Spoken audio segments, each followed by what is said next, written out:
All right, we are back here talking MLB playoffs today on the Just End the Suffering podcast. Joining me today, somebody I've talked to quite a bit over the last couple of years. He covers baseball for SNY. Used to work for the New York Daily News. Anthony McCarron is back here. Anthony, how are you? I'm good, Mike. How you doing? Pretty good. Thanks for coming back on. I have to say, I've been in the baseball mood, even though my Mets have been eliminated for a while here. But the last week, the regular season was so much fun with all the drama, all the late nights in Seattle and Toronto and the Bronx. There's a lot of crazies going on here. I loved it. Yeah, it was great, and it it gives you an idea of what the sport can be at its very best. And in the frantic last few days of the season, we got a real treat. I mean, I was intrigued by the Mariners.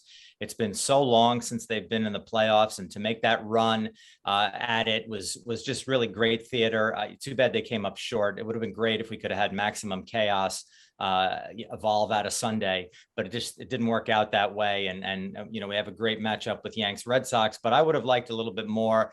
It's disappointing also to not have the Toronto Blue Jays. Maybe, I mean, at least one of the top 3 or 4 most exciting teams in baseball, right? To not have all those young hitters with a playoff series to chew on, or at least a playoff game.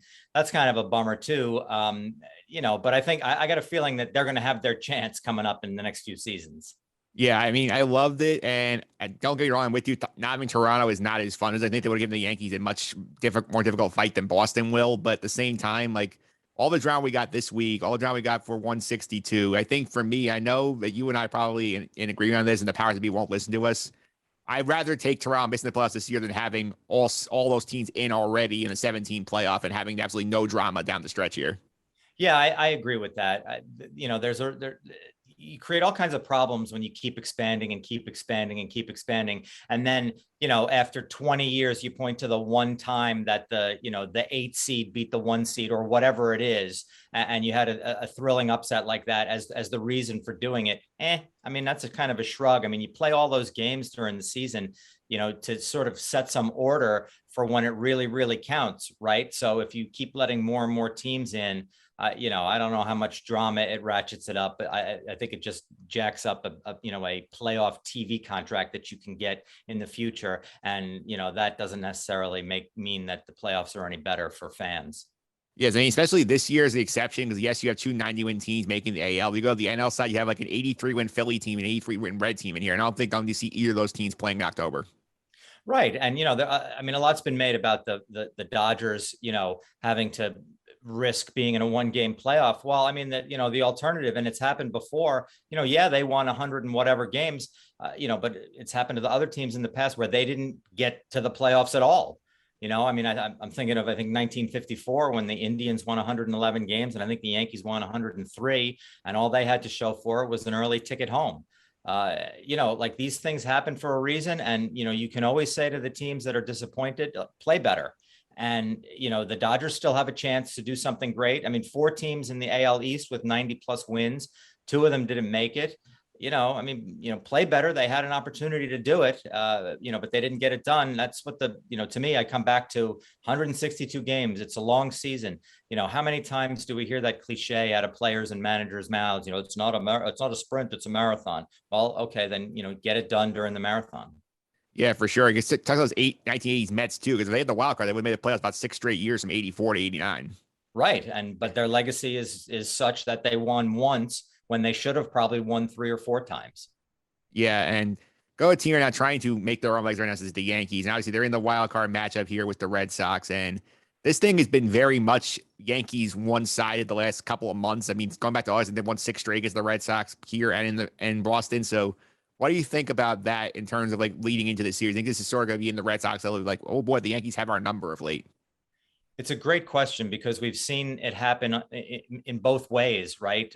During the playoffs, one game, I don't know if it'll impact it, as much as say the starting pitchers or that kind of thing. But I think the feeling about the Yankees, at least externally, changed when they swept the Red Sox at Fenway in September and really sort of cemented like, yeah, they can do it. They can be in the wild card. I thought that was meaningful. Obviously, it was meaningful because they got the 3 wins, but I thought it was more meaningful, at least externally, for fans, media, all that sort of stuff, with confidence in that team. I don't know if it's going to have any play over. I mean, if Garrett Cole, goes out to the mound and gives up 2 rockets, for home runs in the first inning, I mean, any of that stuff is gone. We've seen teams, you mentioned the 80s Mets before. I mean, didn't they beat the Dodgers in 88, something like 10 out of 11 times? And then of course they lost the NLCS to them. I think it goes either way. And I think it's a nice narrative, whether, when something happens, but ultimately, I mean, the Red Sox did what they had to do. The Yankees did what they had to do. And now they have one shot at each other. Yeah, they do. And you mentioned that pitching match here. I think is very interesting because obviously you have Garrett Cole, who's trying to make his own Yankee legacy here. And he's had some rough moments down the stretch here against Nate Eovaldi. Probably the best option the Red Sox have available to them, but much different lineup than he's facing because he used to mow down the righties early this season. Now the Yankees have more lefties, and I think they might have 4 in the wild card game here. So what do you think about this pitching matchup? Well, I think it is the best one that was available for sure. And I love the heightened drama with Cole because, look, the narrative on the Yankees for years was, they can hit home runs, but, they don't have that number 1 pitcher. They don't have that ace to trot out in a playoff series. Who's starting game 1? Well, I mean, now they've got the most expensive pitcher in history, and he's starting a do or die game. So that in itself is a wonderful thing to have happen. Obviously, Cole has struggled lately. He's got some sort of a hamstring issue. It's great that the Yankees look really smart now for not starting him Sunday on short rest when they could have been trying to avoid a play-in game. Ultimately, they didn't need to, obviously. But and now they're going to have him when he'll have extra rest. Maybe that'll help the hamstring. Maybe he'll be back to dominant Garrett Cole. But it's fascinating stuff to see, and Eovaldi, he pitched great against the Yankees early this season, as you were talking about there. And then, of course, they lit him up in Fenway the last time that he faced them. So, look, he's a former Yankee too. Throw that on the Barbie, as they say, and mix that in. And I've always liked him as a pitcher. He's a very good pitcher. He's incredible at controlling walks. I think he led baseball in fewest walks per 9 innings this year. I mean, that's good stuff. So it's a nice pitching matchup. Everybody goes to the bullpen so quickly these days. So, are these guys going to get us 5 innings and get it in a close game and then turn it over to the bullpens? Probably so. And we'll see how that shakes out. Yeah, I think the key for the Yankees, if they want to win this, because obviously besides the get a great effort out of Cole, just getting that Red Sox bullpen as early as possible. You've seen that's been sort of the weak point for them because I think they can outslug the Red Sox. It comes down to that. Yeah, and I mean, the Yankees have an enormous, to me, bullpen advantage. As crazy as the Yankee bullpen season has been this year, with Chad Green giving up home runs and Aroldis Chapman being unhittable for a long stretch early this season, and then looking like he had no idea what he was doing for a while with confidence in absolutely none of his pitches to kind of better now and all this stuff. They remade the bullpen a little bit on the fly, with some acquisitions. Clay Holmes, I think he's holding hitters to like a 485 OPS since they acquired him. They've really made some nice moves at the pen, and it's really been a strength for them, even with guys like Zach Britton going out. I really think that's where this game might come down to too, is if the Yankees bullpen can keep that hot Red Sox lineup down, and as you say, the Yankees can exploit the Red Sox bullpen a little bit. It's been a fascinating year for Yankee relief pitching, but it's been one of the huge reasons why they're where they are. Oh, absolutely. And let's be optimistic here. Let's say they win this game and they get to the ALDS. They take on Tampa Bay again, and Tampa's had their number for a couple of years now. So what do you think the outlook is here for the Yankees? They have to get to Tampa. Keep in mind, they can only use probably Cole once in this series in game 3. Right. Well, I love the fact that if they win, they'll be facing the Rays, because I love Yankees Rays as a rivalry, as I don't want to overuse the word, but theater, because it really is great, because there really is some genuine animosity. I feel like, anyway, just watching from afar, there've been some things, there've been some temper flares, there's been some anger, all that stuff, you mix it into this soup of a playoff series if it happens. And that's going to be good stuff. I I only give the Yankees a chance in that series if it comes to that, because of the butting heads and because of the rivalry factor of the way they go at it with the Rays. Because I think the Rays are just a better team, and I think they do have the Yankees number. I think that, they always catch the ball, they always find a way to win, and I think we've seen the Yankees make some mistakes. At one point this year, they were an incredibly awful base running team. They've had some fielding issues. Hopefully they fix that a lot by moving Gleyber Torres off shortstop, but they've got some issues behind the plate with defense. I just think the Rays are a better club. They play better baseball than the Yankees. The Yankees have to have stuff go right to win, and I think the Rays just have to play their game, and they're in every game. Yeah, the Rays do frustrate you at times because at times they stick to the analytics so hard and they make decisions to make you scratch your head, but you also can't argue the results when you basically feel they can just grab two guys out of the stands, throw jerseys down, they'll throw 99 for them. Right. Yeah. Right. And it's right. Don't ever trade them a relief pitcher. Don't ever, let them, when they come to you with a trade offer, run, and then start using the guy they wanted from you in a different kind of way, because there's some secret sauce in there that the Rays have figured out, and now it's on you to figure out. Yeah, Met fans who know this, just look at what Michael Wacha did for them yesterday. Look compared to what he did here last year. I couldn't believe it. Right. I mean, not that he had a phenomenal year, but he was serviceable, usable, and he was not that with the Mets. Yeah. Yeah, and I'm going to go flip side here. For assuming they lose this game here, they did have the up and down year. Yankees do make the playoffs after all the drama they had. And is this enough, do you think, to save Aaron Boone's job? You think they need to go further in the postseason to keep him around? No, I think he keeps his job now. And I think he should, to be quite honest with you. Look, I'm not a big believer in, we didn't win the World Series, fire the manager, someone has to pay. I think that's a silly outlook. I think that's like that's generated by that's like overheated debate kind of talk that really has no place in running a successful baseball operation. If you think that the manager is losing touch with the players, or can't reach the players, that's a different story than, I didn't like that bullpen move, so he needs to be fired. That's, to me, is nonsense. Look, I think Boone does a really good job. I think we can look at a lot of player underperformance on this team as to a reason why they didn't do better and maybe win the division. Plus, the Rays are really good, obviously, as we've discussed. I don't think Aaron Boone is the problem here. If there indeed is a problem, they're in the playoffs. That's what you aspire to do at the start of a season, is get to the playoffs.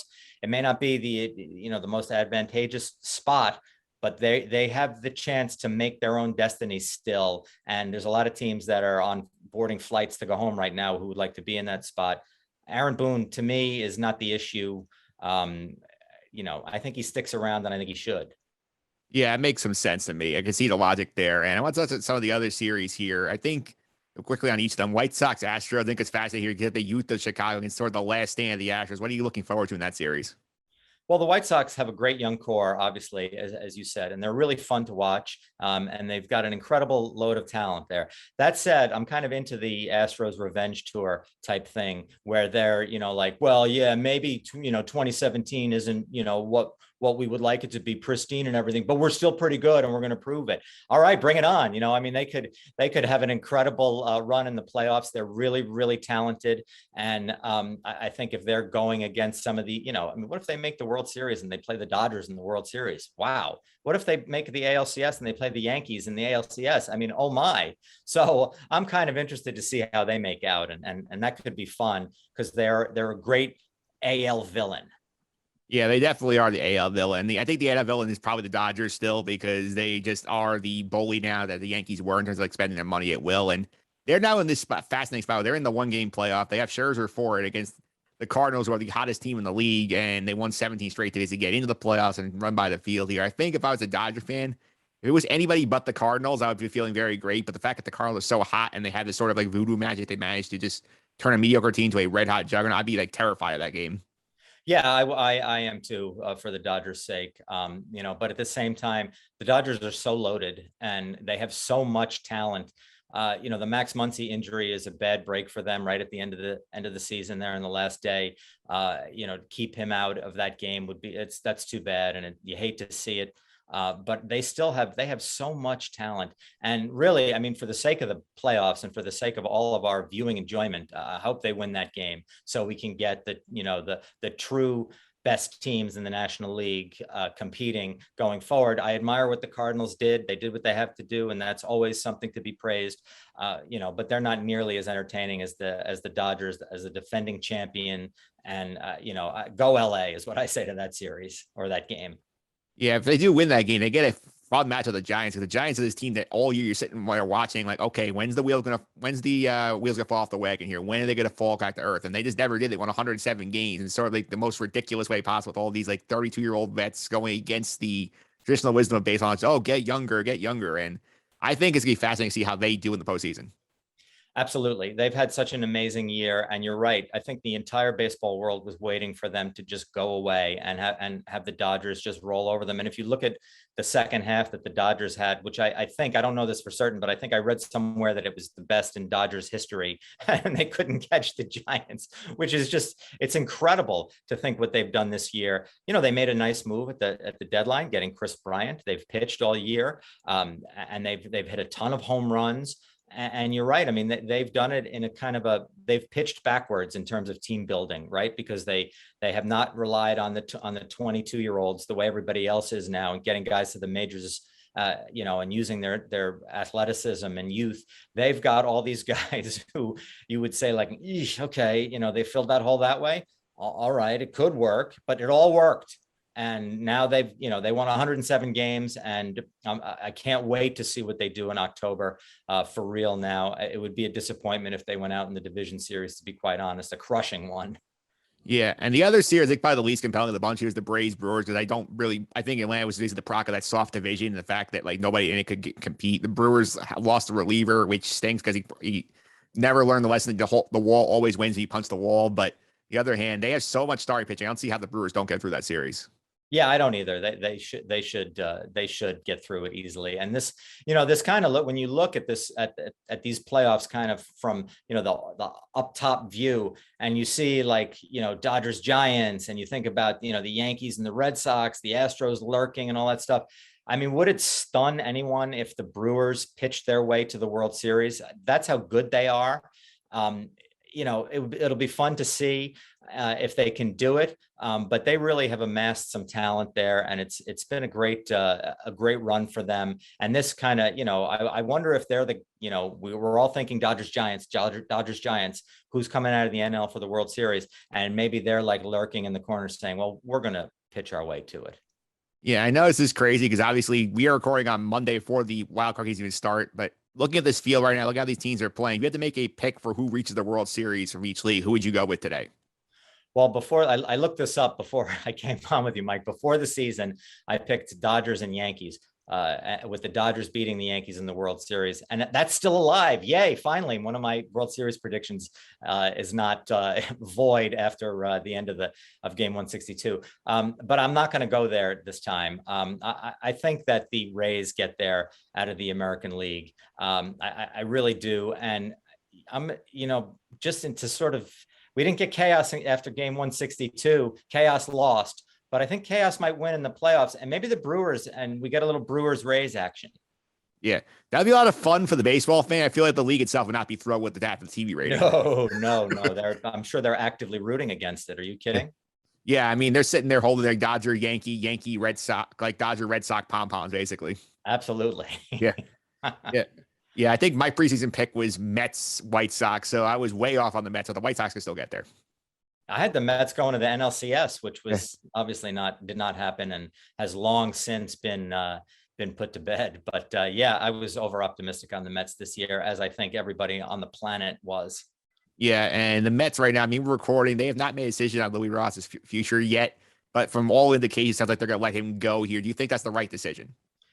I'm not convinced that it's the right decision, Mike. And I mean, part of, see my answer about Aaron Boone for some of the reasons why. I feel like he gets blamed. Rojas got blamed a lot by fans, and we're privy to all this now because of social media, where everybody's, Monday morning quarterbacking every single bullpen move, and we don't have all the information that he does. So, in fairness to every manager out there, like, we don't know exactly why it happened.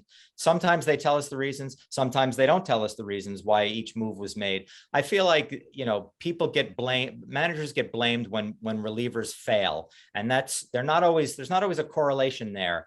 That the stupid manager picked the reliever and the reliever blew the game, so the manager's a moron. That's not really what happened. And I'm not sure that that's it with Luis Rojas either. I will say that I think he's a smart guy who has a nice future as a manager. I would be disappointed in the Mets if they fire him and then hire a clone of him, which that would just be spinning their wheels again. Now, I will say that it does not reflect well on Rojas that a talented team got a big piece, Javi Baez, at the deadline and then sputtered the rest of the way. Part of that is I don't think, and I don't know if any manager could have done this, but when they lost Jacob deGrom, I think that took all the stomach out of them. I think they knew that he wasn't. I think the players always know, right? I think the players knew that the idea of deGrom ever coming back was such a long shot that they were going to be without this incredible weapon the entire year. And I think it really hurt the team. Not just missing his performance, but missing the idea of his performance, the sort of security of his performance and his excellence. I don't know if any manager could have guided a team through that. That said, the Mets did not fare well, obviously, late in the season. Some of that reflects poorly on Rojas, and I wonder if that's going to be part of the hammer that they use if or when they fire him. Yeah, I think in terms of Raw, I think it's a little different in the sense that they are basically looking to reboot the whole thing. And it's hard to tell a president of baseball operations coming here saying, oh, you have to keep the manager. So I could see them saying, okay, we're going to give you a free, clean slate here. But I also agree with your point here. I don't want to see them try and get somebody else's Luis Rojas to be the new manager if they do that. It's like, can you go get somebody like a Buck Showalter, or like if Dusty Baker does get his contract you with the Astros, bring him in here, go a veteran manager, do something different here, not just try and duplicate the point of somebody else's Rojas.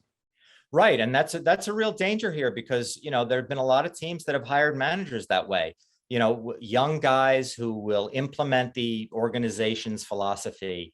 And, you're right. I mean, I get that you if you're going to hire a president of baseball operations or whatever newfangled corporate nonsense word they want to do to the guy who's running baseball, then you want to give him the chance to implement his entire vision and hire his guy. I get it. But if he comes in and hires, somebody who's almost a carbon copy of a guy who, look, has a ton of, Rojas in his favor has a ton of institutional knowledge, managed most of the guys on the roster now in the minor leagues, so knows them deeply in a way that Buck Showalter, it will be difficult for somebody like him. And I don't mean to single out Buck, who's an excellent manager, but any other manager coming in will have to do some catching up in terms of that kind of knowledge. And would it surprise you? And I think Ron Darling said this recently. I saw online somewhere that, if Rojas is a Terry Francona and goes somewhere else and is a brilliant manager, would it stun you if that happened? It would not stun me.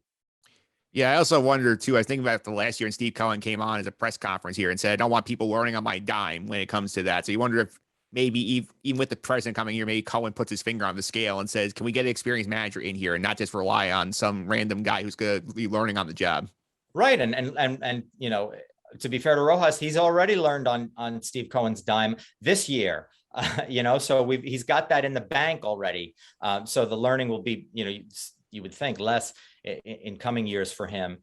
I just think he's handled everything in a crazy 2 years very well. He's been a good face of that franchise, I think, a face of that clubhouse anyway. And they've had some turmoil, obviously, in terms of the front office and all the stuff that's gone on there. And Rojas has been sort of beyond reproach. That should count for something too. Yeah, this is my last question here, because obviously we know there's going to be some turmoil here, whether it's the manager getting changed, there's going to be a new president of baseball operations, the front office is going to get restructured here. Like, How much do you think the on-field progress they get shaken up here? I think what we've seen in 19, 20, and 21 is that this core as constructed is not good enough to make a deep run in regular season, let alone the playoffs. Yeah, I think there's going to be a lot of new faces here next year. In some cases, that's probably a good thing. In some cases, I certainly hope that they would consider re-signing Marcus Stroman, who I think is an underrated pitcher, and because he doesn't throw 103 miles an hour, isn't thought of as being as good as he is. I think I think Javi Baez is somebody they should consider re-signing just because he's so different than the players that are on the roster and the player, like the seemingly ideal MLB player now, patience, working at bats. And this guy is a freewheeling, free swinger, aggressive. I think he's got a toughness that the Mets lack roster wide that he brings to a team. I think they should re-sign him too. I know I'm spending a lot of Steve Cohen's money already here, and I've talked about two players, but they have the money now and they need a lot of work beyond keeping their own guys. The one area that I'm wondering about is the kind of Jeff McNeil, Dom Smith, JD Davis sort of group there. They're all cheap, in terms of where they are in their career and how much it costs to retain them. Is it smarter for them to sell low on those guys or keep two of them or all three of them around and hope for the bounce back, and that that you can believe what you've seen in the past from them and not just from 2021, and then spend in other ways? It's going to be fascinating to see what they do. Bringing back Syndergaard, even if it takes the whole qualifying offer, is a no-brainer because that's elite performance, and he seems like he's recovered now. There's no 1 year, $5 million Noah pillow contract that you can get him on, or should you get him on? He deserves more than that. I think they should bring him back. But there's a lot of other stuff out there, man. This is going to be wild, and this is going to be very, very different. And, they probably could use that kind of shakeup. Yeah, I think they could too. Anthony, thanks for all the time. I really appreciate it. Before I let you go, if you follow social media, keep up with your coverage for SNY. Oh, social media. I'm on Twitter at Anthony McCarron. That's where I put my stuff up there. So check me out there. There's other assorted nonsense too that you might want to blip over, but that's where I put my baseball stuff. Yeah, be sure to keep an eye on the SNY too. I'm sure you'll be popping up on base on that New York throughout the postseason. Anthony, thanks for all the time. Really appreciate it. You bet, Mike. Anytime. Thanks for having me.